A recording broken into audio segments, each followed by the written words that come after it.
মাসিকের সময় পিরিয়ড বা ঋতুস্রাব চলাকালীন পেট বা তলপেটে ব্যথা অনেক নারীর জন্য একটি সাধারণ অভিজ্ঞতা।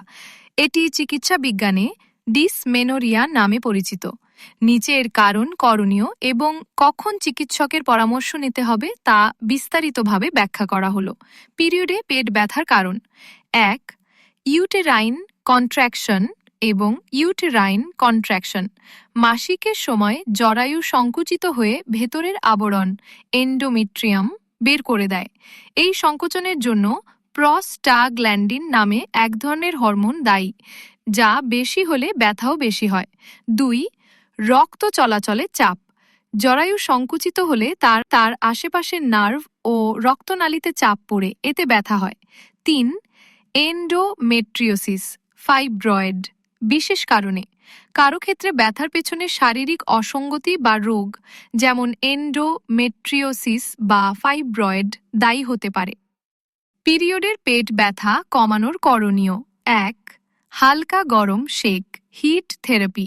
একটি হট ওয়াটার ব্যাগ বা গরম কাপড় দিয়ে পেট ও তলপেটে সেক দিলে রক্ত চলাচল বাড়ে এবং ব্যথা কমে।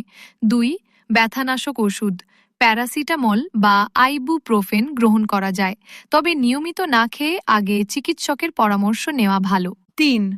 হালকা ব্যায়াম, যোগ ব্যায়াম।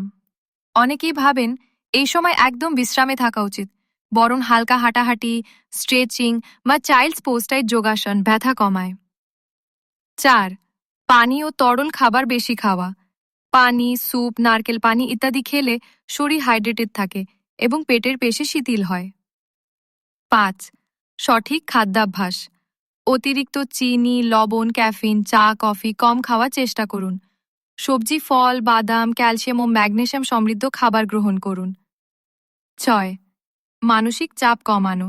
টেনশন ও স্ট্রেস ব্যথা বাড়ায়, তাই বই পড়া, নরম গান শোনা বা রিল্যাক্সেশন অনুশীলন করলে উপকার পাওয়া যায়। চিকিৎসকের পরামর্শ নেওয়া জরুরি কখন?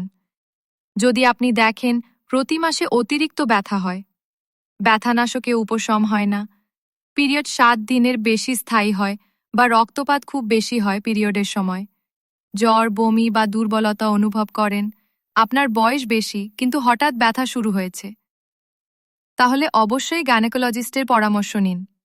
সচেতনতামূলক বার্তা: মাসিকের সময় পেট ব্যথা লজ্জার নয়, বরং বুঝে শুনে নিজেকে আরাম দেওয়ার সময়। নিজের শরীরকে গুরুত্ব দিন। প্রয়োজন হলে সহানুভূতির সঙ্গে চিকিৎসা নিন।